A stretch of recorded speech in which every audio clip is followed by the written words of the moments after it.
તાળી નો હોય જો તાળી પાડો તો મારા રામની રે બીજી તાળી નો હોય જો તાળી પાડો તો મારા રામની રે બીજી તાળી નો હોય જો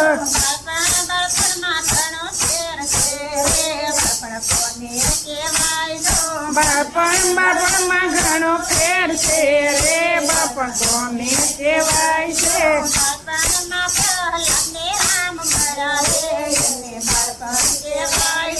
બાળપણમાં પ્રહલાદ ને રામ મળ્યા રે એને બાળપણ કહેવાય છે તાળી પાડો તો મારા રામની રે બીજી તાળી નો હોય જો તાળી પાડો તો મારા રામની રે બીજી તાળી નો હોય જો યુવાની યુવાનીમાં ફેર છે યુવાની કોને કહેવાય જો યુવાની યુવાનીમાં ફેર છે રે યુવાની કોને કહેવાય જો યુવાનીમાં મીરાબાઈને કૃષ્ણ મળાવે એને યુવાની કહેવાય જો યુવાનીમાં મીરાબાઈ ને કૃષ્ણ મળ્યા રે યુવાની એને કહેવાય જો તાળી પાડો તો મારા રામની રે બીજી તાળી નો હોય જો તાળી પાડો તો મારા રામની રે બીજી તાળી નો હોય જો ગડપણમાં ઘણો ફેર છે રે ગડપણ કોને કહેવાય જો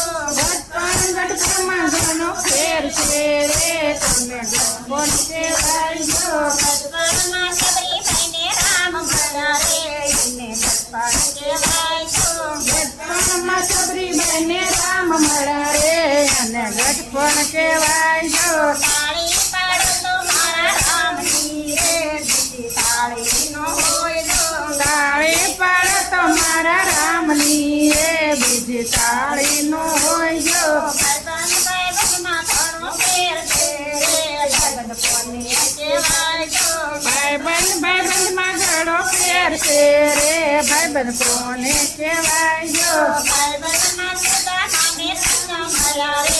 એને ભાઈબંધ કહેવાય જો ભાઈબંધમાં સુદામા ને કૃષ્ણ મળ્યા રે અને ભાઈબંધ કહેવાય જો તાળી પાડો તો મારા રામની રે બીજી તાળી નો હોય જો તાળી પાડો તો મારા રામની રે બીજી તાળી નો હોય જો મૃત્યુમાં ઘણો ફેર છે રે મૃત્યુ કોને કહેવાય જો મૃત્યુમાં ઘણો ફેર છે રે કોને મૃત્યુ કહેવાય જો મૃત્યુના ચટાઈને રામ મળાવે એને મૃત્યુ કહેવાય જો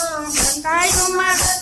ને રામ મળ્યા રે મૃત્યુ એને કહેવાય છે તાળી પાડો તો મારા રામની રે બીજી તાળી નો હોય જો તાળી પાડો તો મારા રામની રે બીજી તાળી નો હોય જો ભગત ભગતમાં ઘણો ફેર છે રે ભગત કોને કહેવાય જો ભગતમાં ઘણો ફેર છે રે ભગત કોને કહેવાય જો ભગત માન મંદિર ને રામ મળ્યા રે ભગત કહેવાય જો ભગત માન મંદિર ને રામ મળ્યા રે એને ભગત કહેવાય જો વૈષ્ણવ કનૈયા લાલ કી